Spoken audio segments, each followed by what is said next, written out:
a levantar las manos para orar por las peticiones que el Señor tiene.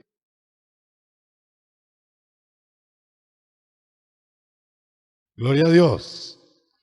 Gloria a Dios. Padre que estás en gloria, estás en el cielo, bendice tu palabra a los peticionarios de estas notas.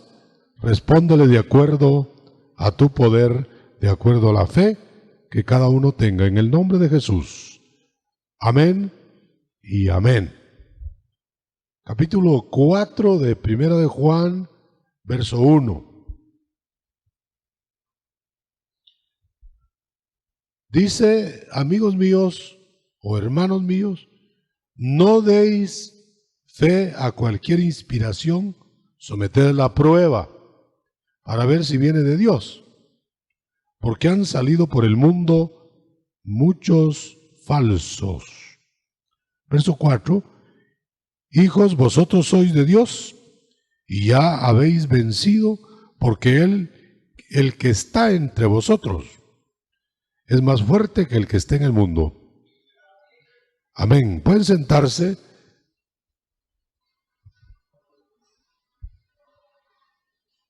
Gloria a Dios. Hermano, hay campos en la vida cristiana de contactos, de espíritus o de personajes falsos que tenemos que dar el alerta. La otra versión del pasaje que yo leí dice, probad los espíritus, si son de Dios. ¿Qué quiere decir eso? Quiere decir que deben haber espíritus que no siendo de Dios, es difícil distinguirlos. Como que se presentan como que son de Dios. Gloria a Dios. Entonces dice, hay tres campos o varios campos en la vida del creyente que tenemos que cuidar. No tres, sino muchos, pero vamos a hablar de algunos. Primero, cuidemos la mente.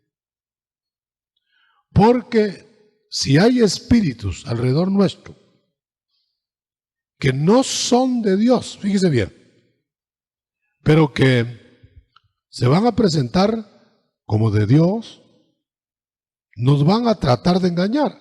De eso se trata. Va a engañar al creyente. Ahora, desde el huerto del Edén eso fue realidad. Hubo una voz que percibió la mente de Eva que la engañó. O sea que van a haber poderes espirituales que se hacen pasar por dioses. Lo dice Colosenses y aún Gálatas en el capítulo 4, verso 8. Dice, antes erais esclavos de seres que por naturaleza no son dioses, pero os quieren esclavizar. ¿Quiénes serán esos? Esos no son gente de carne y hueso. Son espíritus poderosos que se hacen pasar por dioses. Por dioses que quieren esclavizarnos. Ahora, ¿de qué manera actúan? Actúan tomando la mente. Ahora, ¿de quiénes? De los que se le dan, se le ofrecen. ¿Estará exento el cristiano de que la mente le pueda ser utilizada por una fuerza de esas? No. Si desobedece. Si desobedece a Dios, si no se sujeta a Dios, si no se da a Dios, lo van a manipular espíritus poderosos de afuera. Claro, que no le van a decir que son diablos, ni le van a decir que son espíritus del infierno. Le van a decir que son de Dios.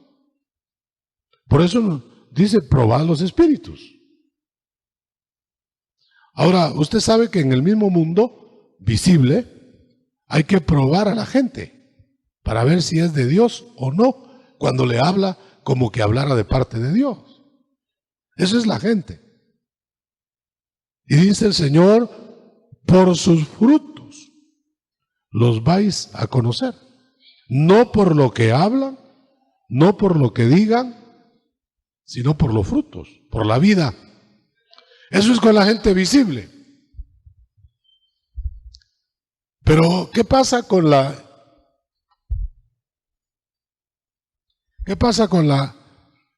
con lo invisible? ¿Van a inferir en la vida del creyente? ¿O no?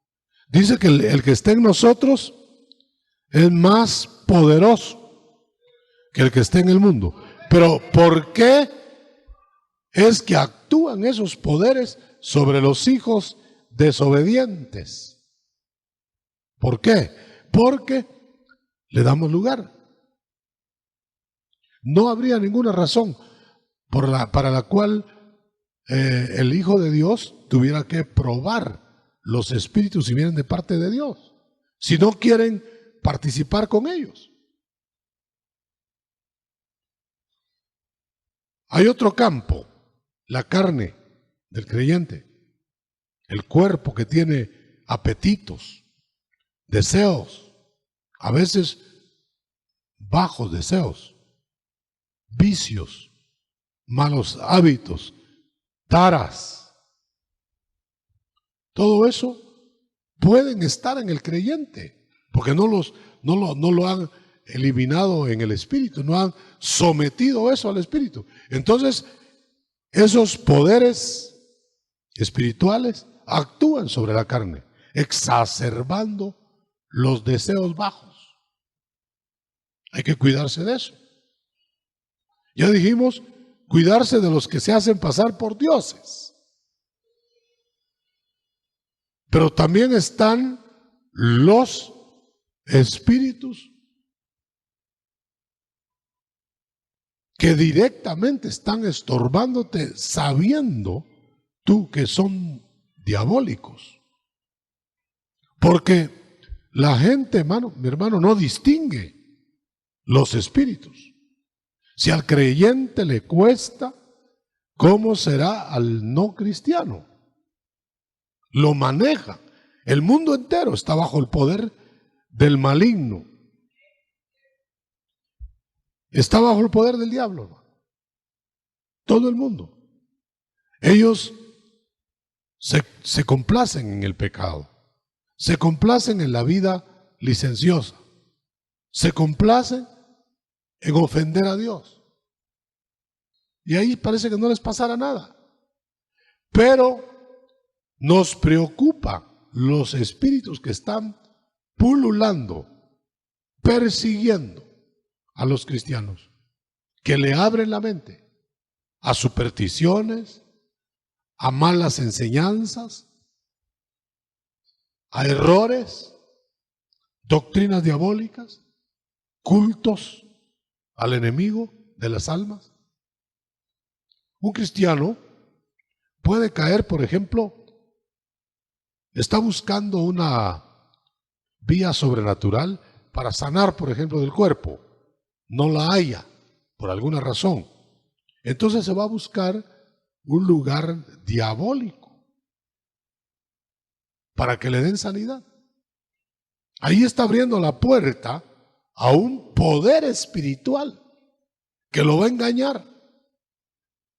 Entonces, tenemos que deslindar los campos. Los espíritus invisibles de ese tipo queriéndonos engañar. Los humanos que están al servicio de esos espíritus queriéndonos engañar también. Y también está la carne, los deseos personales que nos engañan. Hacen pasar por algo de Dios cuando es un sentimiento muy humano. Así que la palabra nos exhorta a que tengamos cuidado con esos campos.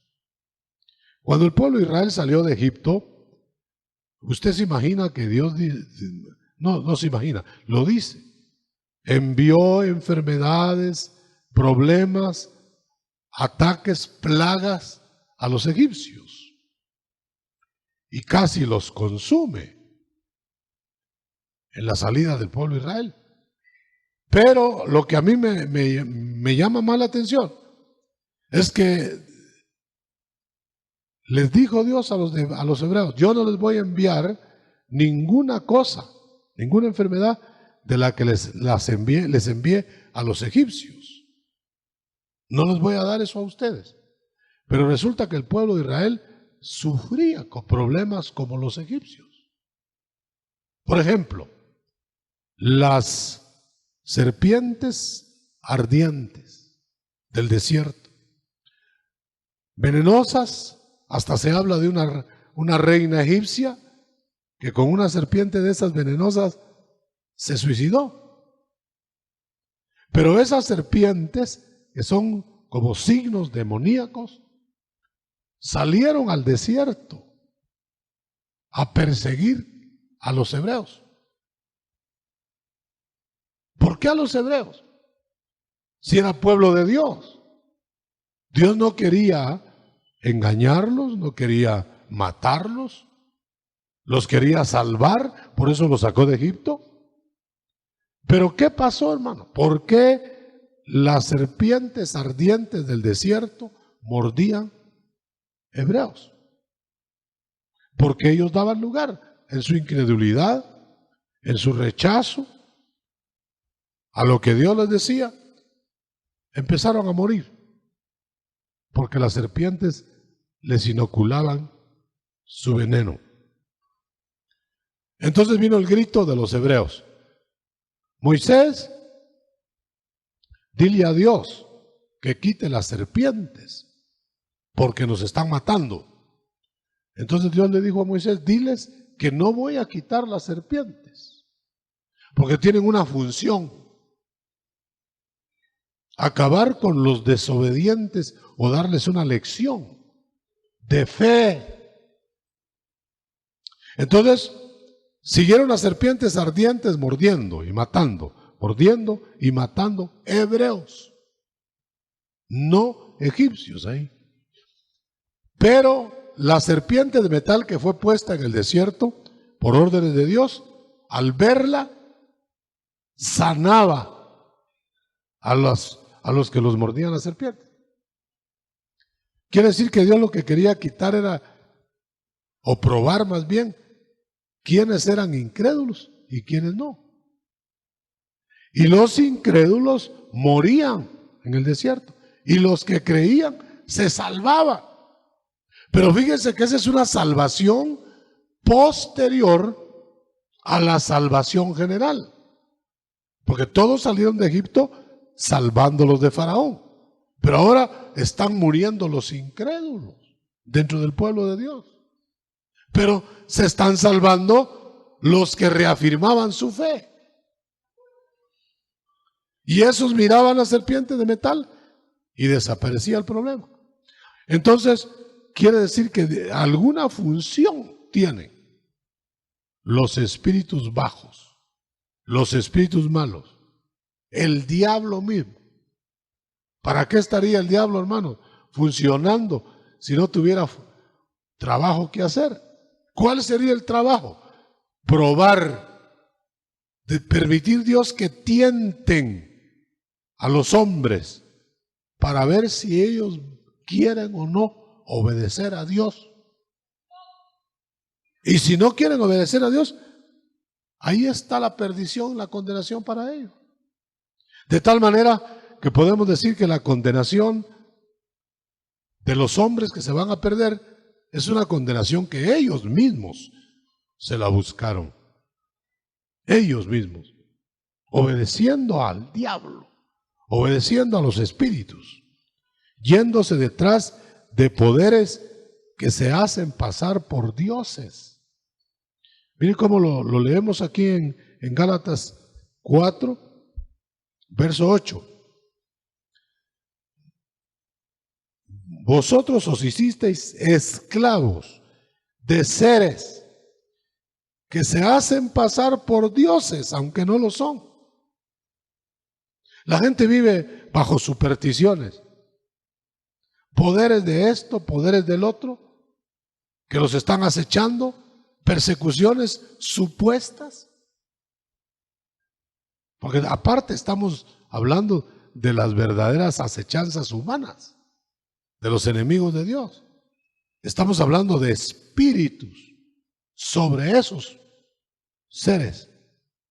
Entonces el mundo invisible está dividido en dos: espíritus de Dios y espíritus del enemigo. Ahora, estos lo que tratan ambos es ocupar a los seres humanos. Solamente que los espíritus inmundos lo hacen por la fuerza, metiéndose en seres humanos, hasta en animales, invadiéndolos, poseyéndolos, manipulándolos. En cambio, los espíritus de Dios, no, los espíritus de Dios están guiando, están promoviendo el reino, pero no te están obligando en el reino. Esa es la diferencia. Entonces, hay mucha gente que cae bajo los poderes del enemigo y no se ha dado cuenta. Yo he platicado con gente que tiene uso de facultades sobrenaturales y todavía no sabe si son de Dios o son del diablo. Otros dicen que son de Dios, lo que tienen, que es de Dios. Y se ve evidentemente que no es de Dios. Los está llevando a una destrucción, a un aniquilamiento físico y mental. Pero ellos creen que son de Dios y hasta le hacen culto. Pero los espíritus de Dios te van a guiar al arrepentimiento, a la santidad. Los espíritus de Dios están sobre nosotros, visitando el mundo. Espíritus que colaboran en el plan divino. Claro, no se ven, pero dice, vienen, y cuando vienen, tú tienes la obligación de probarlos para ver si son de Dios. Si son de Dios, darles vía. Pero fíjese, ya se fijó usted que en esto que estamos explicando, quiere decir que sí hay espíritus que entran en contacto con los humanos y que son de Dios. No estoy hablando de ángeles, que también son espíritus como corpóreos. Ellos también entran en contacto con los humanos. Estoy hablando de espíritus que vienen de parte de Dios. Comunión con espíritus. Son dos esferas, la esfera invisible de Dios y la esfera visible de Dios. Los hijos de Dios con cuerpo y sangre aquí. Pero esto está regido por poderes invisibles. Dios siempre usa espíritus. Imagínese usted que está Daniel leyendo la escritura a los profetas. Vienen ángeles, que son espíritus también. Lo instruyen, lo visitan, le revelan la palabra, le explican el futuro y todo eso. Cualquiera diría, bueno, eso fue en los días de Daniel, pero ahora hay un espíritu superior a todos esos, que no viene a visitarte, está en ti.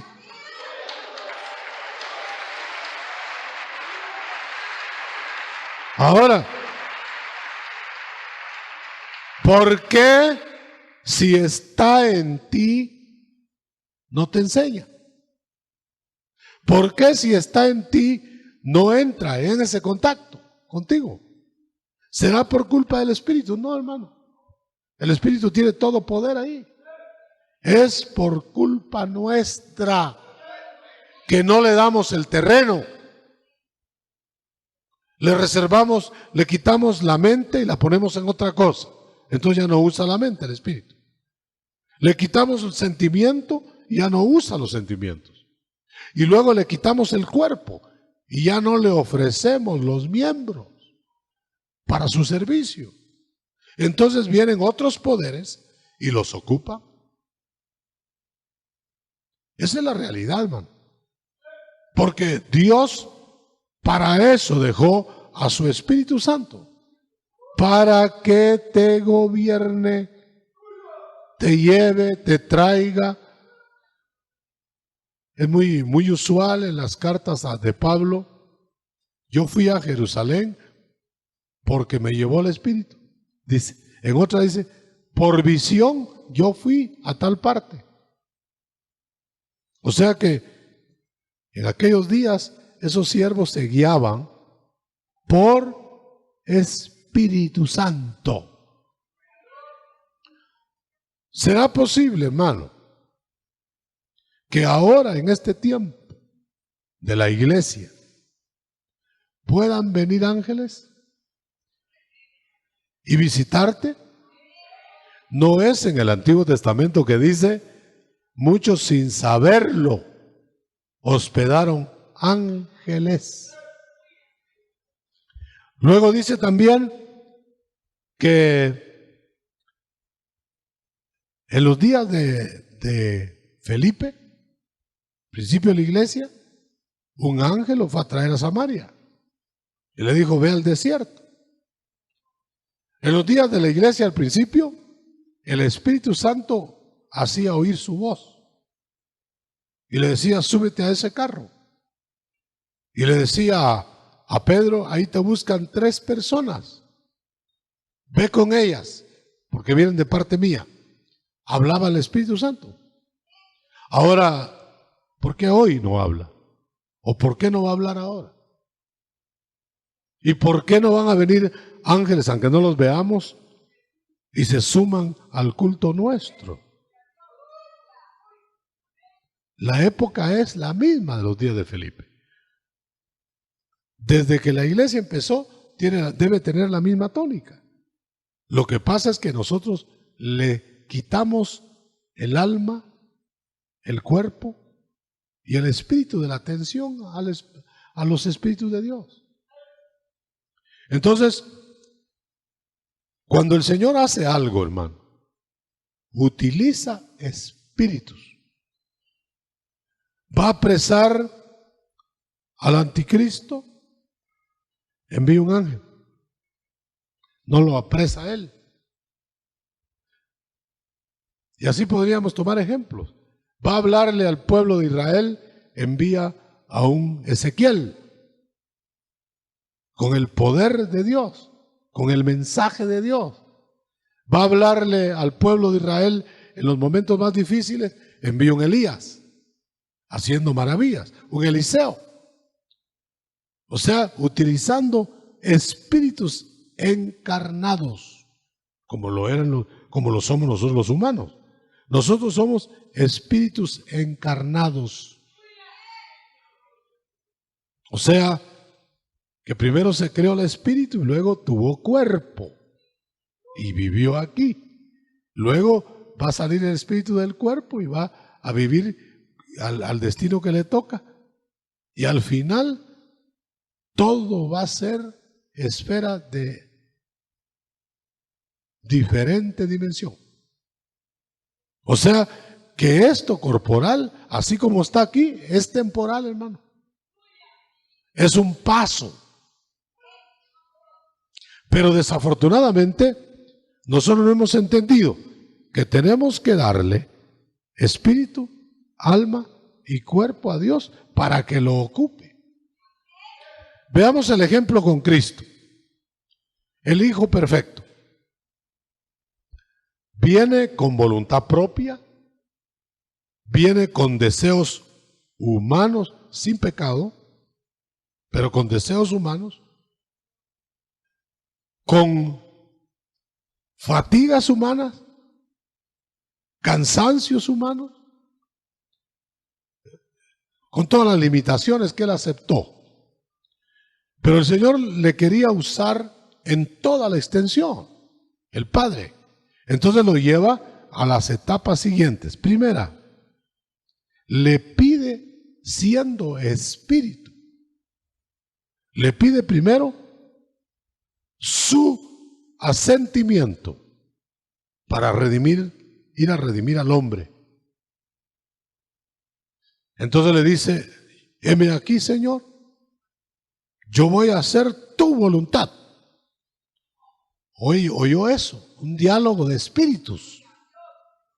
El Padre, espíritu. El Hijo todavía no tiene cuerpo humano, espíritu. Entonces le dice, vas a ir a redimir, yo voy, Señor.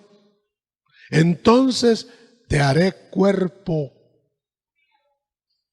Y le hizo cuerpo, engendrándolo en un vientre humano. Ahora, ya vino a la tierra, lo quiere usar entero, lo quiere usar, ya está el Espíritu, es un engendramiento de él, está el Espíritu de Dios ahí, muy bien, pero quiere usar su alma, quiere usar, le pide entonces, hijo, ¿vas a hacer tu voluntad o vas a hacer la mía en Getsemaní? Entonces le dice, Señor, pasa de mí este vaso, su voluntad de Cristo. En eso entendió que tenía que fundirse en la voluntad del Padre. Entonces le dice, pero hágase tu voluntad y no la mía.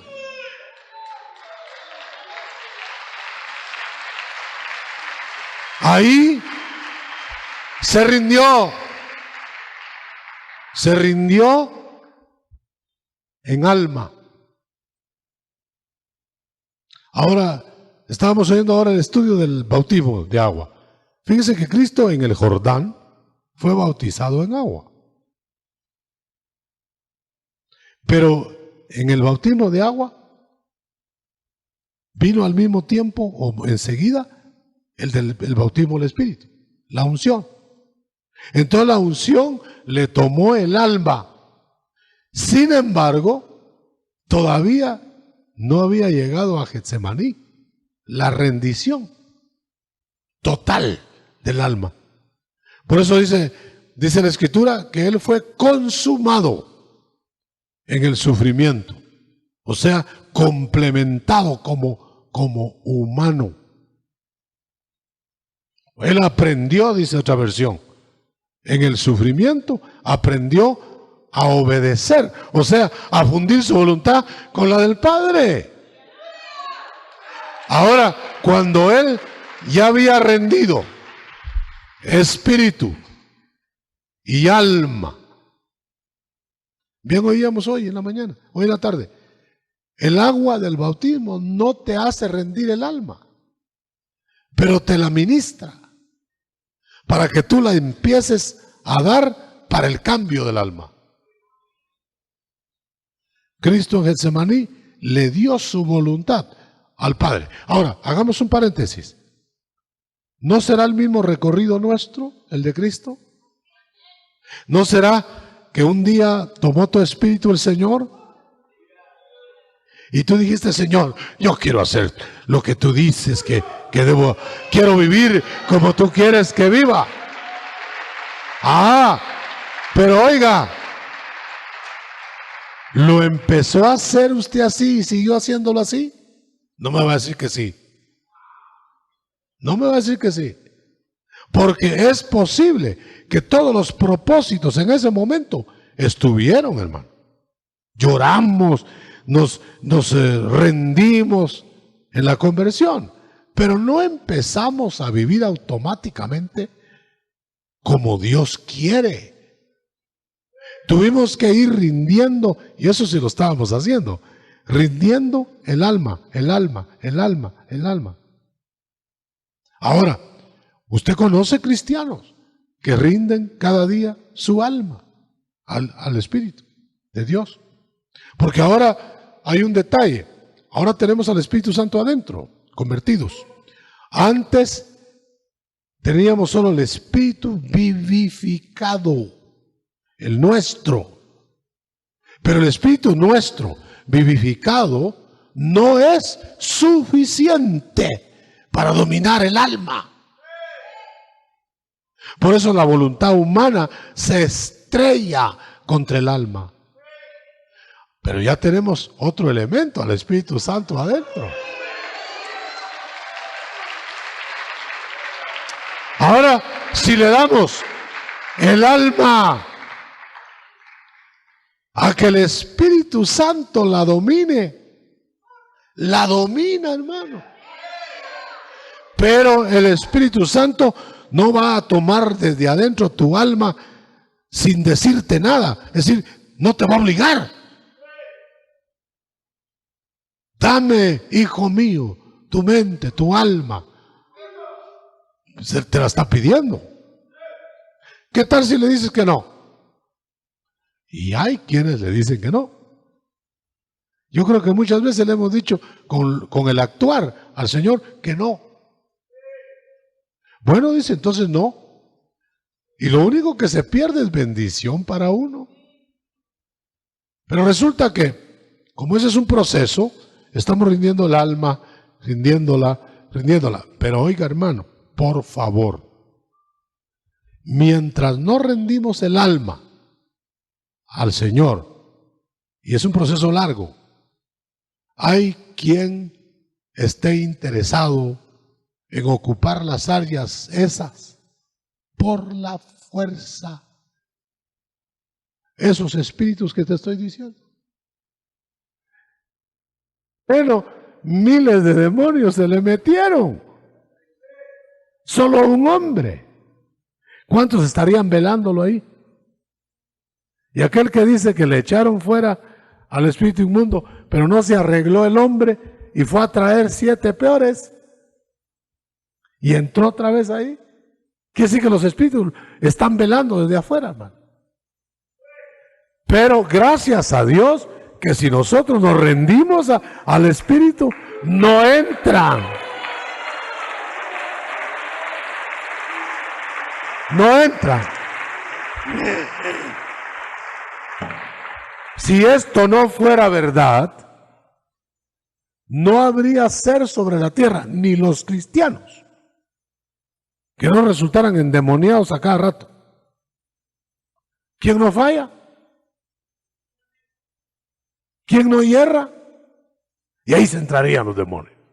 Pero hay algo que los detiene, hermano. Ahora, cuando entran, sea la mente, sea al alma, sea que ocupen el cuerpo, algo pasó. Les dimos derechos. Los demonios no pueden entrar como por su casa, a menos que nosotros le digamos pase adelante, tenga la bondad, tómese una tacita de café conmigo.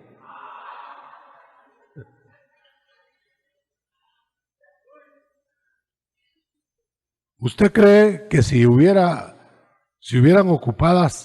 estuvieran ocupadas todas las áreas de nuestra alma por el Espíritu Santo, o sea, nuestro Canaán tomado por Dios, no habría pueblos extraños adentro?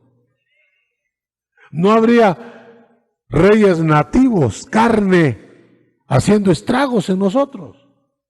Por supuesto que ¿será posible tanta belleza aquí en la tierra? Bueno, yo creo que fieles deben haber, hermano. ¿O cree usted que no hay? Tal vez que uno no lo sea, no quiere decir que no haya, ¿verdad? Pero, aunque los hubiera, somos vulnerables, pero la misericordia de Dios ha dejado al más poderoso adentro. Pero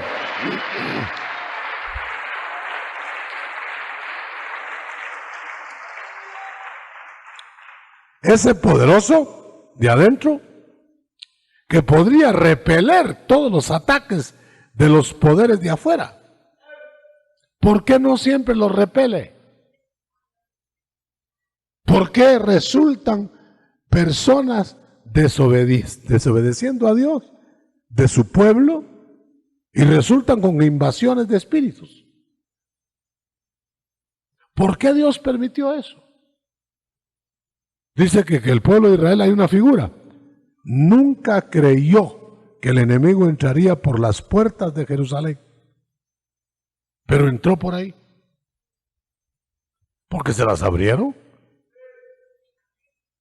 Dejaron que el enemigo les forzara las puertas y tomó Jerusalén muchas veces. Eso literalmente. Pero hablemoslo espiritualmente. La ciudad de Jerusalén es la ciudad santa de Dios. Pero ¿por qué la toma el enemigo a veces? Porque nosotros no llenamos todas las áreas bajo la cobertura del Todopoderoso. Hay que rendir cada día algo. Quizá esta noche haya alguien con alguna lacra, con algún área que se la reserva. Ese es el área que te va a tocar el enemigo cada vez. Nos estudia nuestras debilidades, hermano. Vamos a poner el ejemplo del famoso traguito. No dije sabroso, famoso.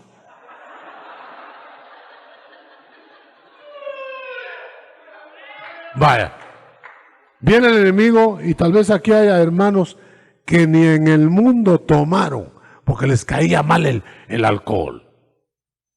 Pues el diablo no te va a tentar con una copita de alcohol, a ti que no te atrae. Pero el diablo sabe cuál es tu debilidad. Entonces llega a tu debilidad. Si habías sido alcohólico, te llega, solo huélelo.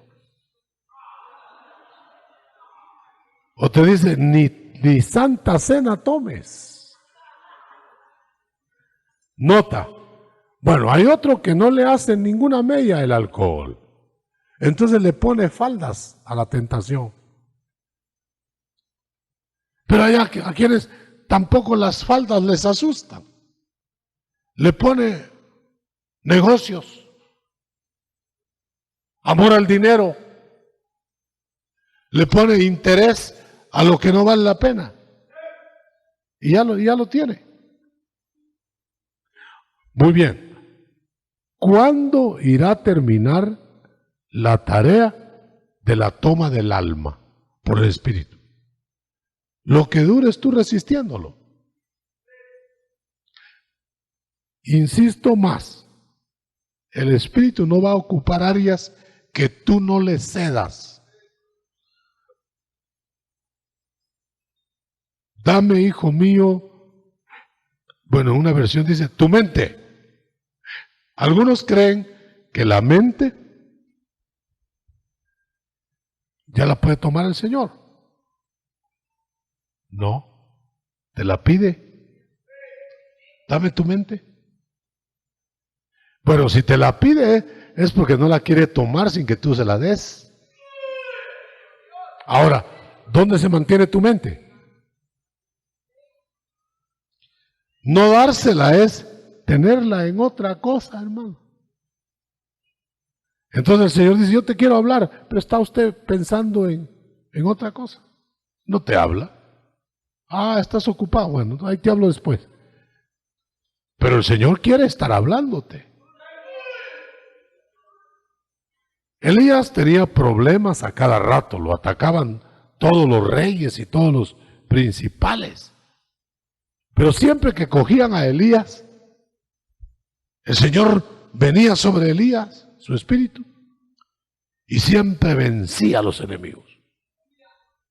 Y cuando los entrevistaban los enemigos, les decía, yo vengo de la presencia de Dios. Solo ahí se mantenía, hermano. Vive Jehová, les decía, en cuya presencia estoy. Y caían los enemigos. Ahora, si nosotros fuéramos los Elías de aquel tiempo, tal vez diríamos, al venir el problema, ¡ay! Vive Jehová, en cuya presencia estuve el año pasado. Estuve hace 8 días. El enemigo lo revuelca, hermano. Pero si usted le dice cada vez, vive Jehová, diablo, bajo cuya presencia estoy.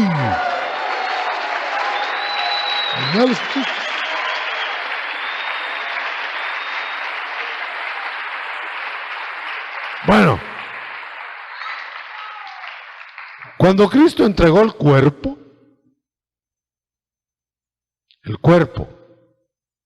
fue fácil, no que se fuera sencillo, fue fácil porque había entregado el espíritu y el alma. Después de Getsemaní, dice, enderezó su rostro a la cruz. Nada lo detuvo, porque la parte más difícil es rendir el alma. Ya lo demás. Por eso dijo el Señor, niéguese a sí mismo el que me quiera seguir, tome su cruz cada día. Pero note usted, tomar la cruz sobre el cuerpo, sufrimientos, problemas, etcétera, sería fácil si nos negáramos a nosotros mismos.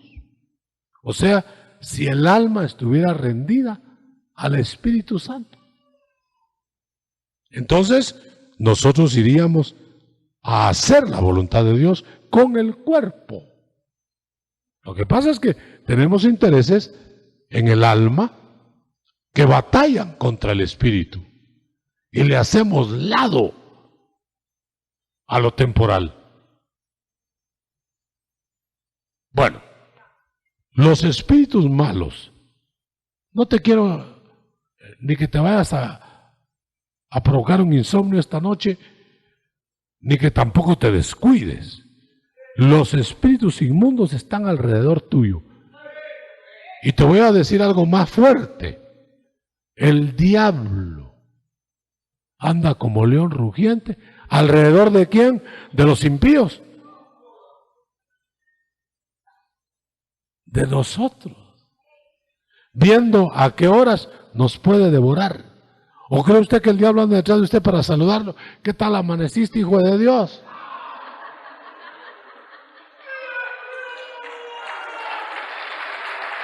El diablo anda viendo si se lo devora. Pero el diablo come carne, nada más, no come espíritu. Y te encuentras espiritual en el Señor. Te encuentras lleno del espíritu. No te puedes comer, hermano. No come espíritu. Le indigesta al espíritu. Pero si te encuentra carnal, te come. Te traga. Por eso dice que el espíritu del enemigo actúa hoy sobre los hijos desobedientes. ¿Cuál será el papel entonces de estos espíritus? Probar su obediencia a Dios.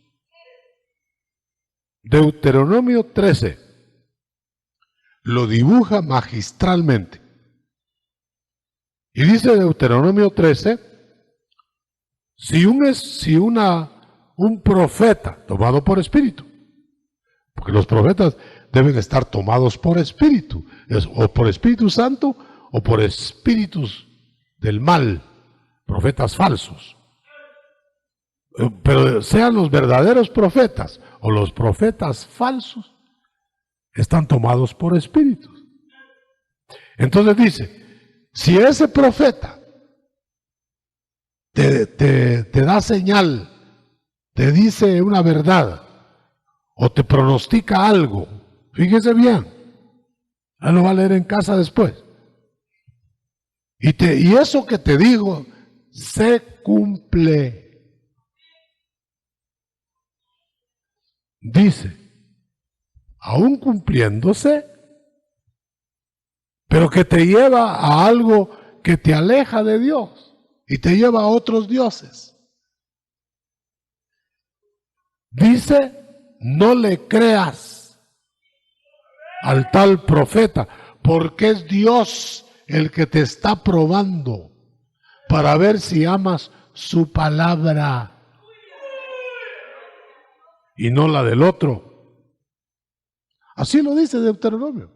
Entonces, cuando los espíritus estos nos están acechando todo el tiempo, de día y de noche, por eso dice la Escritura, que no se ponga sobre tu violencia, sobre tu ira, el sol. O sea, no te acuestes a dormir sin haber arreglado tus cuentas con Dios.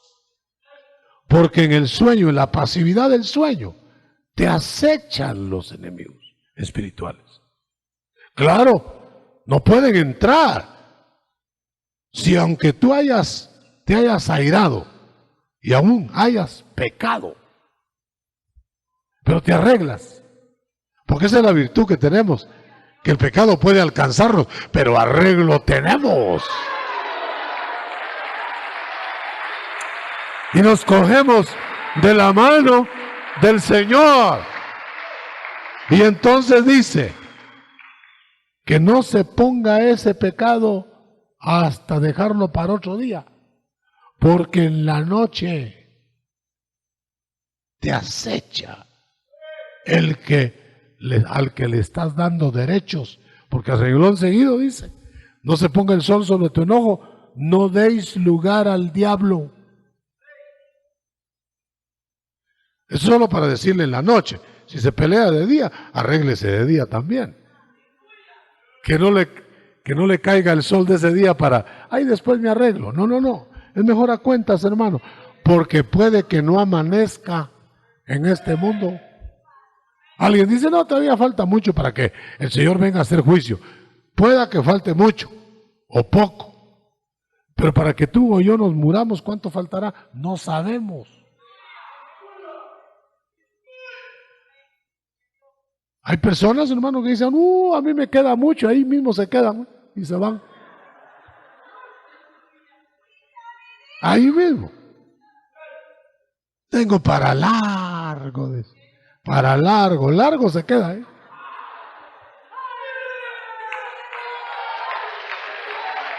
Ahora, en esto de la rendición del triple ser, espíritu, alma y cuerpo, hay un pecado que se interpone que nunca, jamás va a ser perdonado. Quizá usted esperaba que yo dijera de insultar al Espíritu Santo. No, porque lo pueden estar haciendo por ignorancia o por operación de demonios. Eso. El pecado que no se perdona, el único pecado que no se perdona, es que usted rechace a Cristo en vida.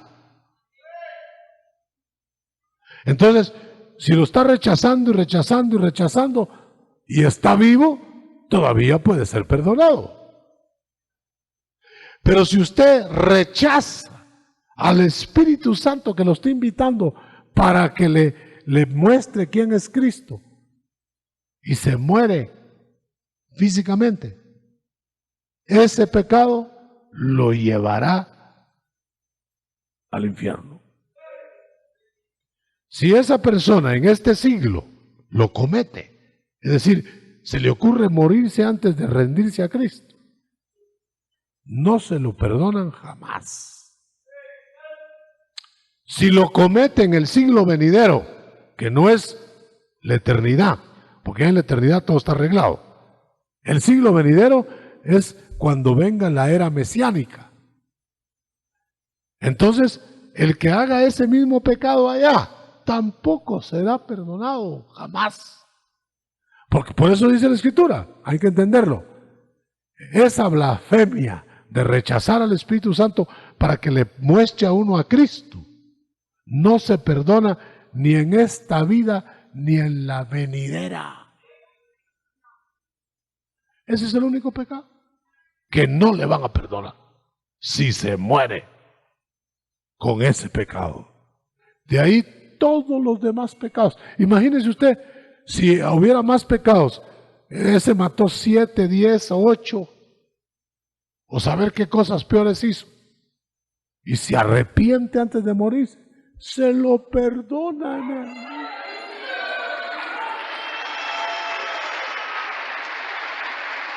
Usted calcula usted cuántos mataría el ladrón de la cruz. Era asaltacaminos. Sí. Era matón. Y solo le bastó creer, hermano. Y allá va para el paraíso, hermano. ¡Ah! ¡Qué gloria!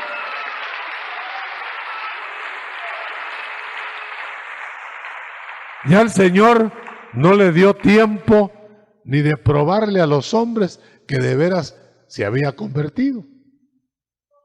Se lo llevó de una vez.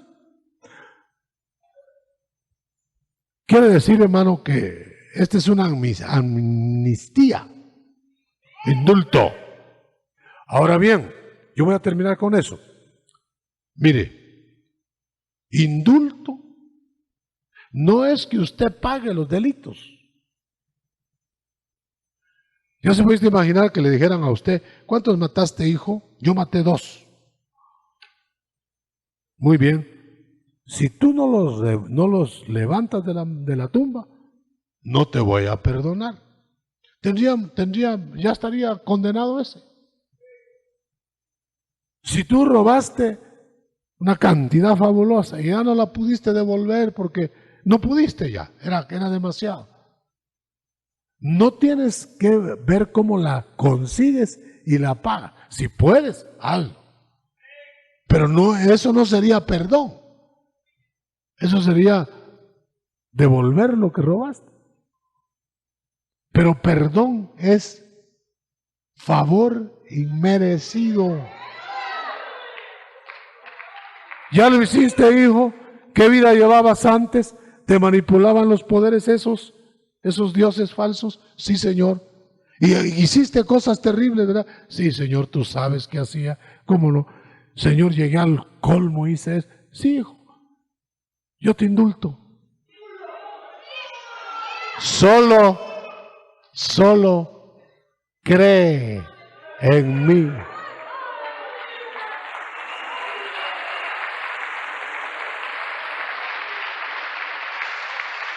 ¿Cuántos saben que así es? Hermano, ¿cuánto le perdonó a usted?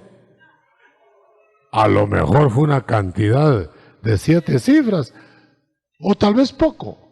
Pero ¿sabe qué dice la Escritura? Al que más le perdonó, ese es el que más ama.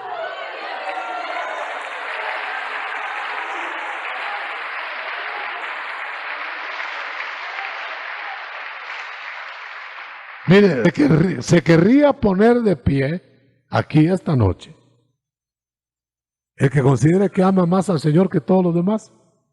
Se estaría delatando como el que hizo más maldad, ¿verdad?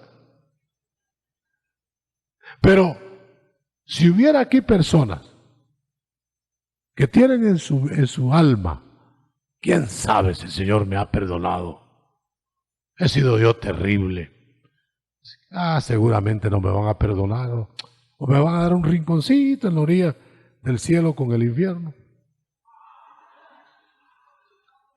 Yo le digo esta noche desde la palabra, solo crea.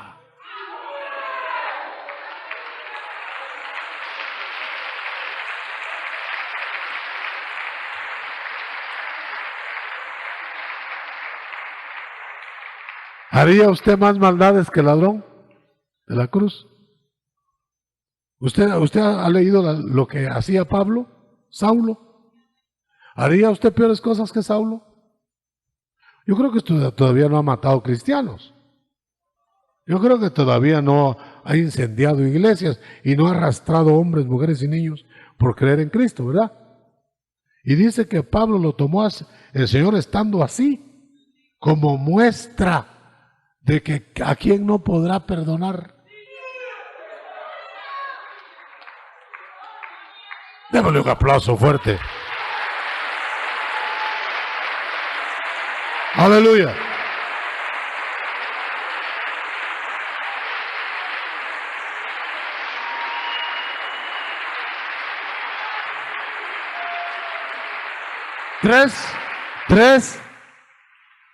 Tres preguntas. ¿Cuándo rendiste tu espíritu? No la contestes.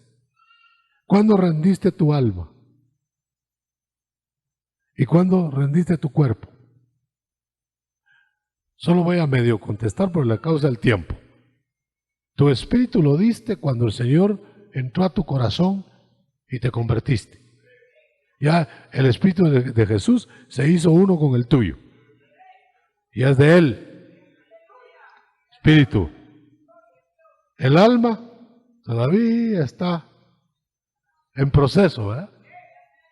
A lo mejor estabas mejor ayer que hoy en el alma, porque como que sube uno y baja, depende de las circunstancias del día, ¿verdad? A veces amanece uno con la cachucha al revés, a veces amanece uno hasta cantando coritos y moviéndose, y a veces amanece uno serio, ¿verdad?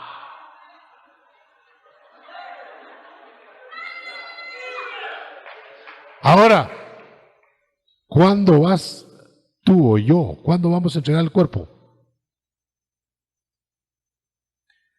Hasta la resurrección, que lo toman completo.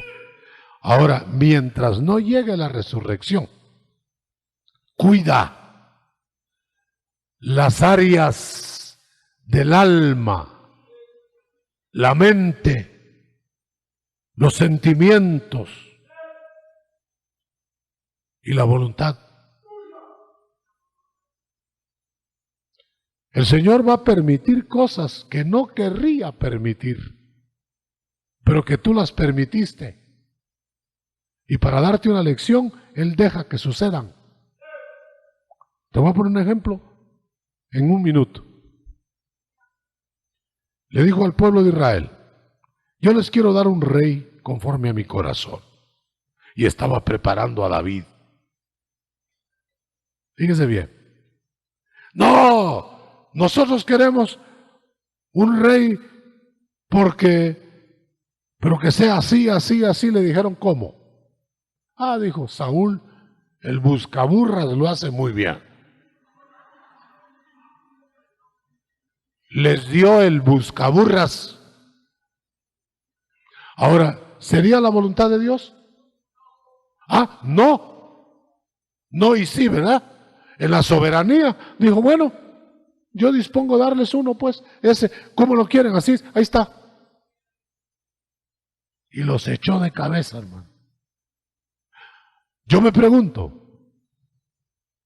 ¿no les quería dar a David?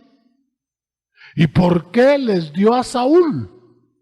Porque ellos decidieron por Saúl.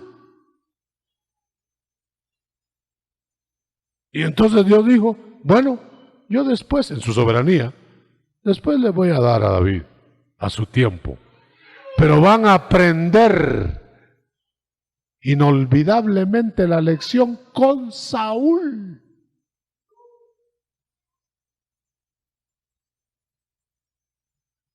Qué cosa maravillosa es la guianza del Espíritu, ¿no?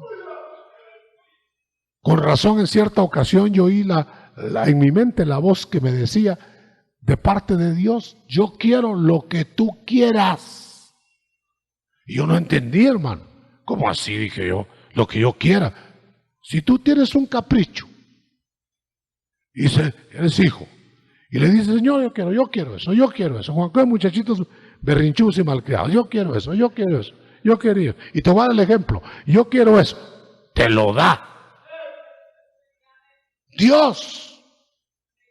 Y te da una lección. Ejemplo, otro minuto.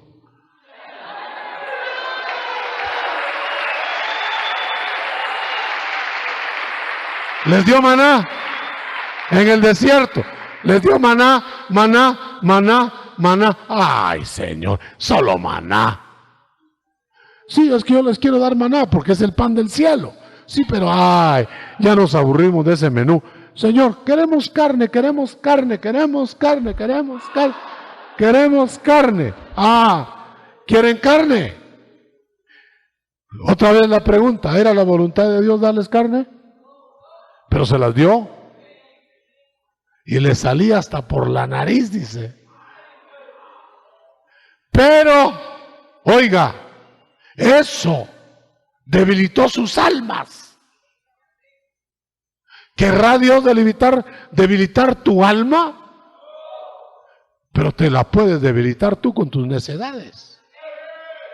Yo con mis necedades.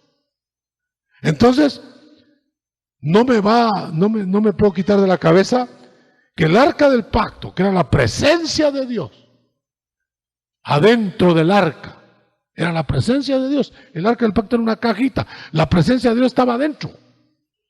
Pero esa presencia de Dios en el tabernáculo iba caminando hacia Canaán.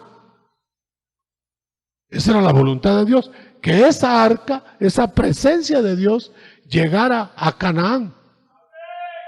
Pero oiga, fue sobre hombros humanos que se trasladó. O sea, la soberanía de Dios va dentro del arca. Pero la voluntad del hombre va cargándola. O sea que combina Dios su soberanía, su voluntad, para que le des tu hombro para llevarla contigo a Canaán. Pero ¿cuántos se quedaron sin conocer Canaán? Muchos, la mayoría. ¿Por qué? Porque no rindieron su voluntad a Dios. Levanta tu mano al cielo. Ya no sigo hablando porque no vamos a saber en qué quedamos esta noche.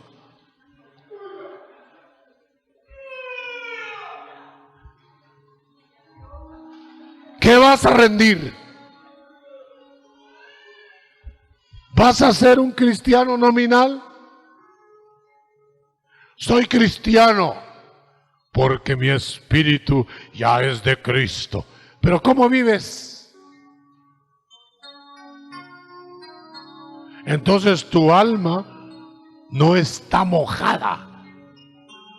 Tu conciencia no está limpia delante de Dios. Y tu cuerpo sirve al enemigo.